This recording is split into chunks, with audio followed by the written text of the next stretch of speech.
And now, the star of the show, Jordan Rogozinski. Well, my first thing is Bombers are 8-8. That's horrible. That absolutely horrible. I know the whole league wants to fail, but in a breakup year, it's absolutely embarrassing. And Kyle Walter should be ashamed of himself for um, letting this roster get on the field.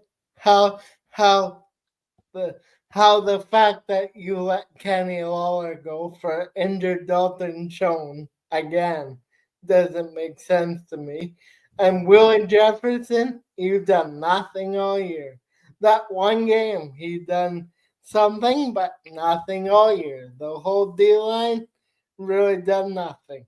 And that rush free drop 8 doesn't work anymore because obviously our D unless their D line's bad, but I think just in general this whole team's bad, and good luck. And if we make the playoffs, it could be a short ride, and if it's not, then prove me wrong on my rant. Yeah, and I'll add to that. Zach Caloros has been very inconsistent this year, and then they go and sign him to another year. Like it boggled my mind. He's old already. Like, is it the case that have we hung on to these guys too long? Are they out to the pasture? Yep. Sorry, Dad. I'm staying very quiet because I think the Bombers are one of the great cup. I really do. Well, if they cross over to the east, they have a chance. But if they go through the west, I don't know. No. Here's my thing, guys, and welcome to the show. The whole intro just went out the down the sewer. But here's my thing, guys. We lost 25-20. Yeah. We had a freak play happen with that punt fumble. Guy on the end picks it up and runs it back. We had a 3rd and 2, but we were victimized on by Justin Rankin. Yeah. The interceptions are going to happen. If you look at the one interception, that's not on Caloros. Yeah. Dempsey pops his hamstring and stops running, and you can see him grab the hamstring. Yeah. It's frustrating. It's not what Bomber Nation had in mind given the last 4 years. Yeah. But I'm here to tell you, Friday against the Riders is a new day. A win in any remaining 2 games or an Edmonton loss, they are in. Edmonton is playing BC this week, who has a lot to play for. Yeah. The Bombers are going to the playoffs. I'd rather have this loss now than in the playoffs. Do I like the Bombers' chances against what I think is going to be Hamilton based on what I saw this weekend? Yes, I do. Do I like what I saw against the Bombers? Yeah, when they played Hamilton 2 weeks ago with a healthy that loss? Absolutely. Then you take your chances in Montreal, who I think is going to win the East Division this year. Montreal, to me, there's a lot of inconsistent. Yes, they have a quarterback that hasn't lost a game, but he started yet in Davis Alexander. There's still one head-to-head left with Montreal. Yeah. We were right there when we put. I believe it or not, we actually beat them in the one game. We did. Yeah, we did. Yeah.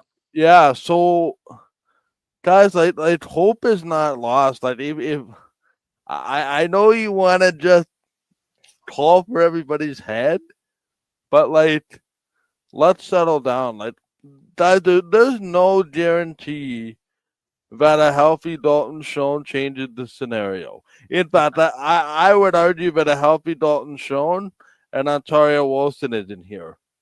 Yeah. And to be honest, guys, Kenny Lawler was injured the last 2 years on the sixth game. What has he done lately? Not very much. Yeah, I Uh, know. Yeah. if you take out the first five games where Lawler and Levi Mitchell were lighting the world on fire and going for 10,000 yards, it's gonna be okay. If we make the Grey Cup, great. If we don't, great. It's been 5 years of Grey Cups, 2 championships. Yes, disappointing one play or another. But guys, we should have known it was coming when you're playing Cody Fajardo. Like, Yeah. Fajardo's not the Bomber number ever since he hit the goalpost. So, Yeah, I know. I mean, that Grey Cup at Montreal is the one that really sticks in my craw. But here's the thing. The Bombers have set such a high standard for themselves that 8-8 feels like the sky is falling. Yeah. Yes. I'm here to tell you it's not. Hamilton is 10-7. Montreal's 9-7. We're in that general area. Yes, BC looked scary. Yes, Calgary, went into Hamilton and beat them up pretty badly. But guys, you gotta remember that the nucleus of this core of Winnipeg Blue Bombers has won games when it counts. Yeah. Yeah. All of the frustration aside of what has happened in the first 16 games, November, get in, anything can happen. I like this team when push comes to shove. Will they win? Hopefully. Should they win? Probably based on their experience. Will they win? Don't know. But I'll tell you what, this is a team that will find it when it matters the most. And I have every ounce that is going to happen, and that is going to happen through the East Division. Yeah, no, for sure. Yeah, I think the crossover is the best bet. What do we think about Zach Calero? Some of his throws he made against Edmonton, throwing right to the guy. I mean, the Dembski one, yeah, maybe he stopped running because he pulled his hamstring. But the other one was right to the guy. Like, I wonder though, is it the O line? Like, is their D line getting enough of a push where he can't see downfield? And the other thing that kind of sticks in my craw about what Jordan said about Willie Jefferson, I don't believe Willie Jefferson to be ineffective. I think they've just changed the scheme more from a man-to-man from a pass rush. So you notice the Bombers as a whole, they don't get a lot of sacks. There are a lot of, 7 or 8 DBs rushing a couple. And when they get sacks, they tend to watch their opponents walk into them, right? It's not like, I think we're so used to Bomber teams bringing so much pressure that it was almost like the thing of the past about, like, you bring so much pressure, you leave the back end exposed. Yeah. Now you've kind of flipped that notion around. Yep. Is it the way that a lot of defenses play? Not necessarily, right? Because everybody likes the razzle dazzle and the pressure, and it's cool to see the quarterback go down on the sack every third play. But I think that there's just a new way to play football here. And listen, I think the Bombers are 2 pieces away from being a very, very good football team next year. This is another loss that is like less than 7 points. The Calgary walk-off included. They were in both games against the Riders. They, you make the argument they should have won on Labor Day. They could have won the Banjo Bowl. Yeah. What it could have, should have. Like, I mean, come on. It feels like the Riders have lost 4 games, and they feel like the sky is falling because they're not, Well, they're not blowing teams out, right? And I mean, I have concerns about Trevor Harris. His ability to produce down the stretch as the games get bigger. I still think they're on the backs of their defense a little bit too much. And we'll see, right? It's one game. It's a West final in Regina. It's an Eastern final either in Hamilton or in Montreal. Right? if it was ever a year for a crossover, it'd be now. And if there's ever a team that Yeah. can do it, it might be the team in the middle because everybody said, "Oh, travel to the east, never been done before." Well, people forget. I remember days when the Bombers were in the East Division and they did pretty well. So, Yeah. Uh, you were talking about Michael. We're 1-2 pieces away. What do you think 1 or 2 pieces is? And no, I think you got to revamp that offensive line a little bit. I think time has passed on some of these people. Yeah. Not going to name names, but Yeah. there's been consistencies. There's been inconsistency over there. I feel a half second longer in a lot of cases gives Kolaros a clear pocket.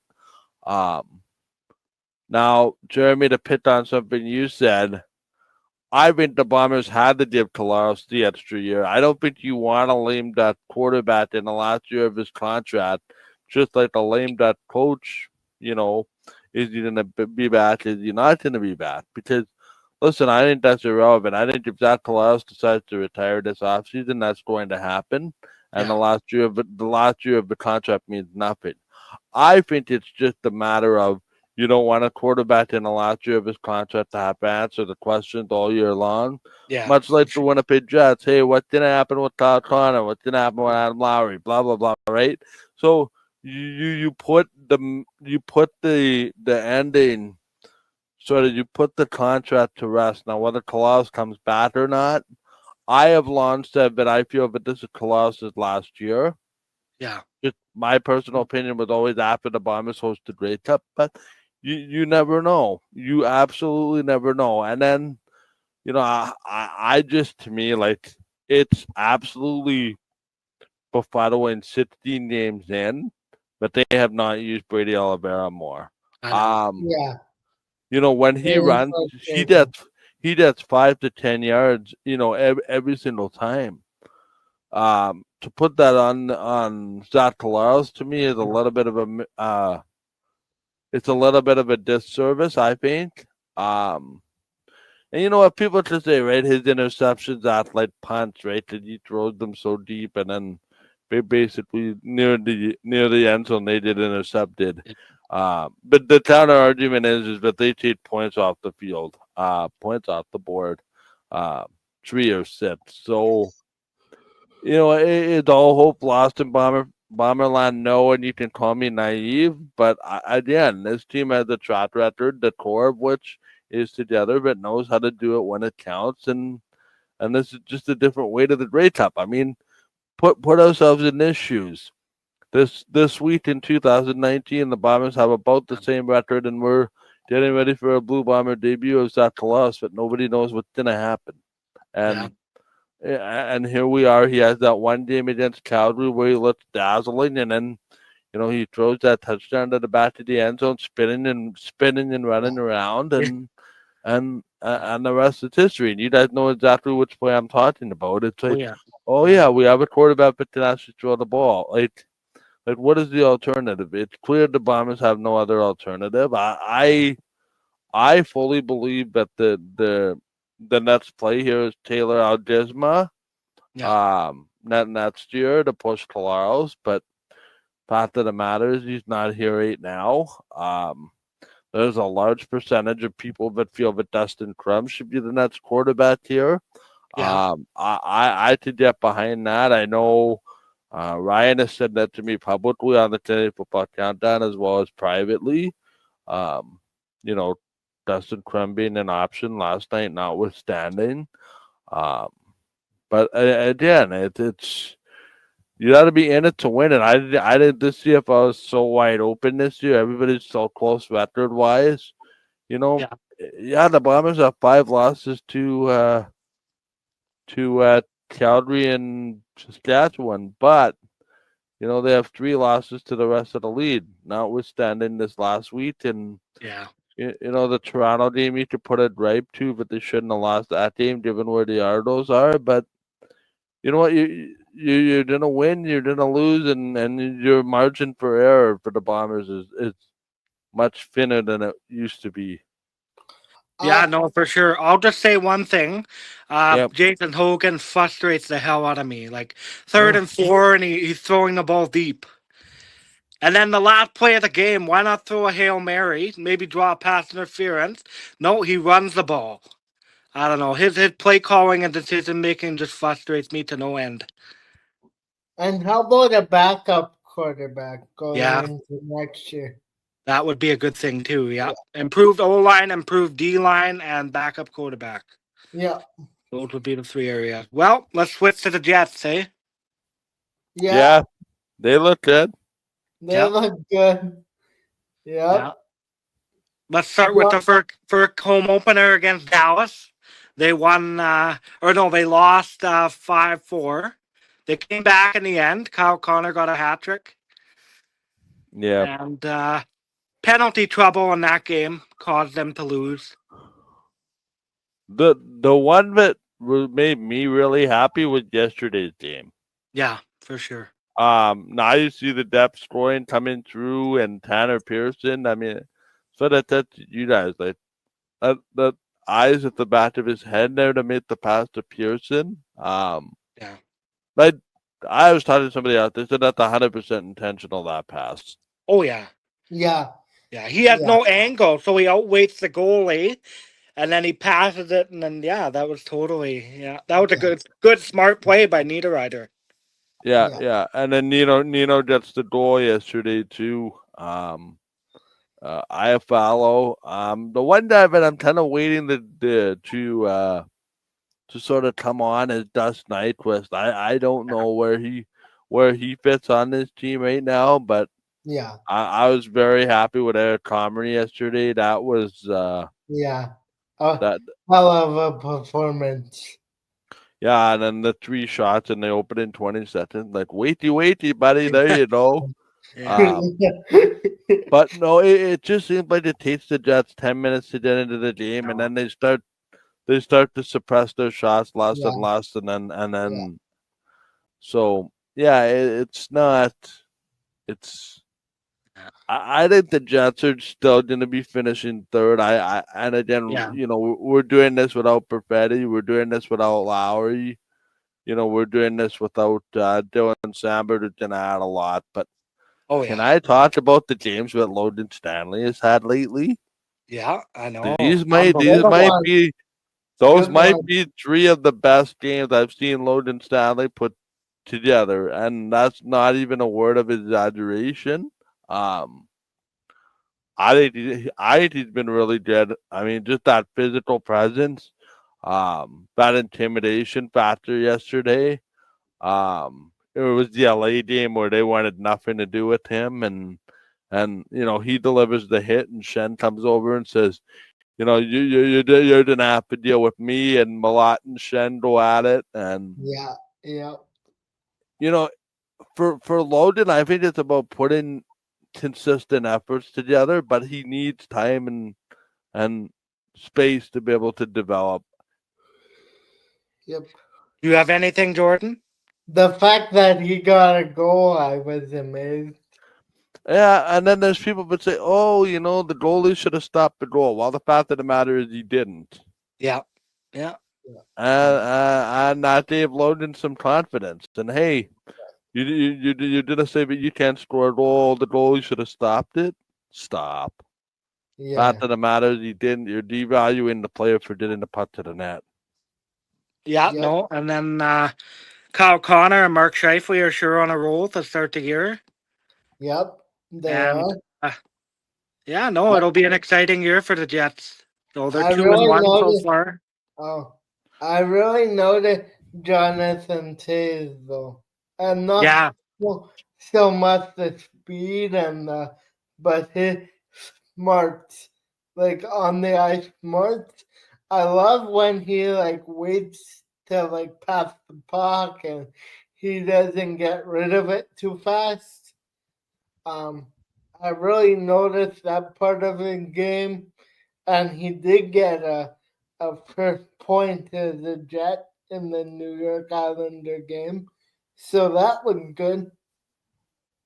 Yeah, no, Jonathan Davis looked really good. Yeah, I agree with you, Jordan. I noticed his hockey smarts. You can tell he played with some really good players because he sure knows what he's doing. He doesn't force anything. If it's not there, he skates around and he waits for the pass. Yep. Where, a guy like Connor might force it and then it's a turnover. Or a guy like Logan Stanley. I almost fainted when Logan Stanley scored. I was like, oh my God. Like, Yeah. what the heck? Yeah. Oh, Yeah, yeah, no, it's interesting, and I'm curious here now with Hayden Fleury's day to day. Um, that to me, I'm no doctor, but it looks like a deep bone bruise. Oh, That that's that to me hurt. that's to me what it looks like. There's That sus- hurt. the suspicion online, but it's broken kneecap. He wouldn't be walking if he had a broken kneecap. no, yeah, he wouldn't be. No. No. Um, so that I've had a displaced kneecap. That's not fun. Ooh. Oh, Fell on oh, ice as a kid, and my whole kneecap. Yeah, just awful.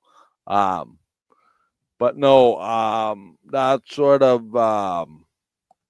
So yeah, Hayden Floyd gonna be day to day. It's made Logan Stanley a top 4 defenseman.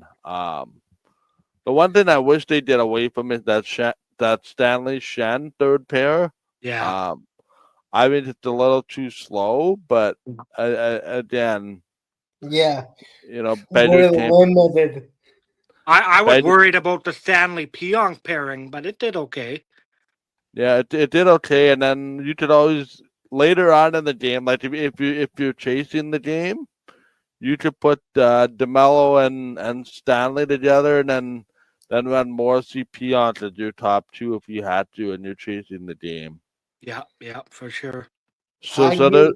there's options there. The interesting part is, Tail Clyde was the call up and not Billy Hanela. Yeah, I Um, know, eh? Yeah. I think that's the fact that they want Hanela to just play games right now. He hasn't played a lot. Um, but no, neither here nor there. I believe the Moose will have a very good team this year. How you guys noticed that we put a more emphasis at blocking shots as a team? Like Yeah, every 3 games, we blocked a lot. you want to take that question, Jeremy? Because I have an answer for that, but I want to see what you have to say.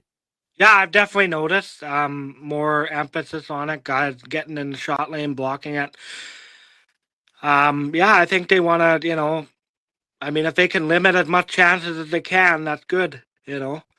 And less goals is better. Because any shot could be a goal, but if you can block it, it won't be a goal, right? It's less shot for your goalie to stop. So it's Yeah. good. Blocking shots is a part of hockey. Good It hurt. defensive hockey. It hurts though, but Oh, it hurts like a son of a gun, but it can sing, but it's part of the yeah. game, part of the sacrifice. Yeah. Yep. Do you want to I go like. ahead, Michael? Yeah. Yeah, no, one thing I was gonna say was sorry here. What I was gonna say was I was very, and I completely lost my train of thought. But Blocking shots. sorry. We Blocking were. shots. Oh, blocking shots. Yeah. No, I think that's a byproduct of the opponents that you play. Like LA Yeah. forces you into a lot of shot suppression.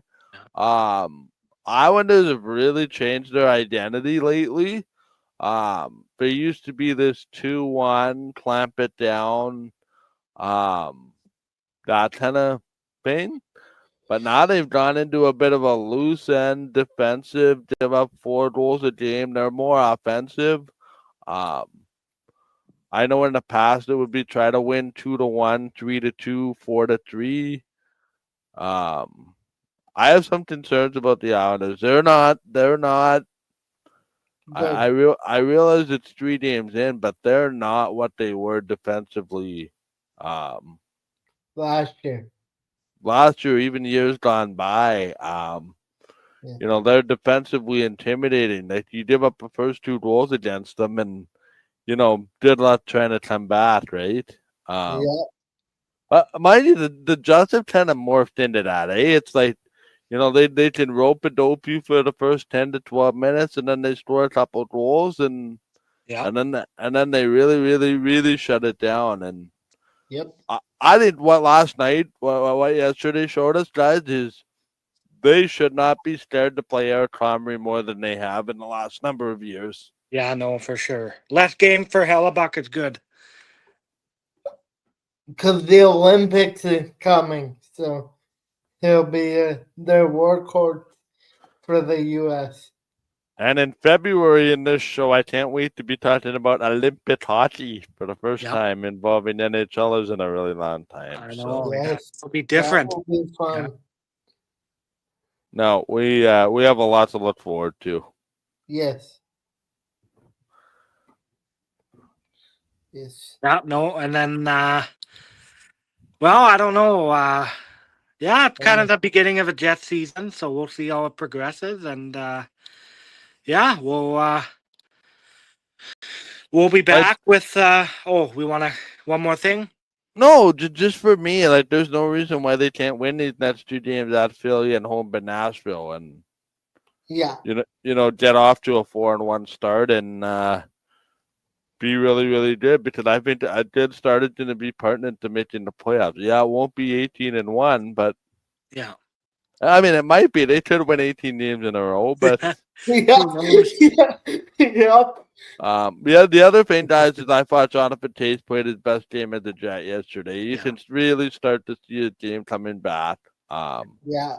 He had an assist yesterday. Where I really noticed his presence is the face-off circle. Yes. It's no longer an adventure for the Jets in the face-off circle. I haven't looked at the final face-off numbers from yesterday, but in the first two games, the Jets were exceeding what they had most of last year in the face-off circle percentage-wise. So Yeah, no. At one point, he was 6 for 6 in the face-off circle. So I don't know what. And the big thing for me, guys, is the penalty kill. They perfect again yesterday. They've driven up 1 on 14 now, I think, or 1 on 15. That would put it near the top. Yeah, and then I would rather have a good penalty kill than a good power play, and the power play was moved. The power play, you know what? Yeah, they've been stagnant, but they made enough moves where you could say, okay, they could score, but they don't. You know what I mean? So it's just one of those scenarios of it's just one of those scenarios of it's just one of those scenarios where you don't necessarily score on the power play, but you have good puck movement. Yeah. And it leads to opportunity later on, like a minute later on the next shift or the shift after that, which isn't necessarily reflective of a power play goal, but the benefit of being set up by a power play, their power play is pretty good. Well, that's the biggest thing, Coach, to say is even if you don't score, it creates momentum. Right. And then by the same token, the penalty kill doing really well. Sets up a really good penalty kill. So. Yep. Yeah. Well, we'll see you next week. No, we'll see how the Bombers do this week against the Riders. They're starting Jake Mayer, and hopefully we get a win and get in the playoff. And we'll see how the Jets do. They play Philly, and then they're home against Nashville, and then Monday night they play. They're in Calgary Monday night, 8:30. So, and one thing I'll say, I'm happy Toronto lost. I know you're a Toronto fan, Michael, but I hate Toronto. I'm happy they lost. Yeah. Which Toronto team? The Blue Jays being down 2-0? No, the Toronto Maple Leafs. I can't stand Toronto Maple Leafs. Early in the season. Mason Appleton got the goal. Yeah, whatever. Mason Appleton, baby. Whatever. I wasn't even paying attention yesterday. I was so distraught about that. But it was the most Mason Appleton goal ever. He somehow stumbled on his leg and fell, but he scored. Yet he can't hit the net on in game 6 to win the game. Oh, yeah. That'll be the epitome of Mason Appleton in his Jets career. Stick bent the wrong way and But I mean, who knows what happens in Game 7? But I'll tell you what, Game 7 in Winnipeg, I give the Jets a pretty good chance to win that game. All things being equal. Oh yeah, for sure. Yeah. But Yep. no, we'll be back next week. Yeah. Next week it'll be Monday. It'll be Monday. Yeah. Thank you all for supporting this show and watching this show and liking and seeing it, the YouTube shorts and wherever we post. And goodbye, and we'll see you on Monday. please like and subscribe and follow the channel. We appreciate all the support and thank you guys. See you next week. Thank you.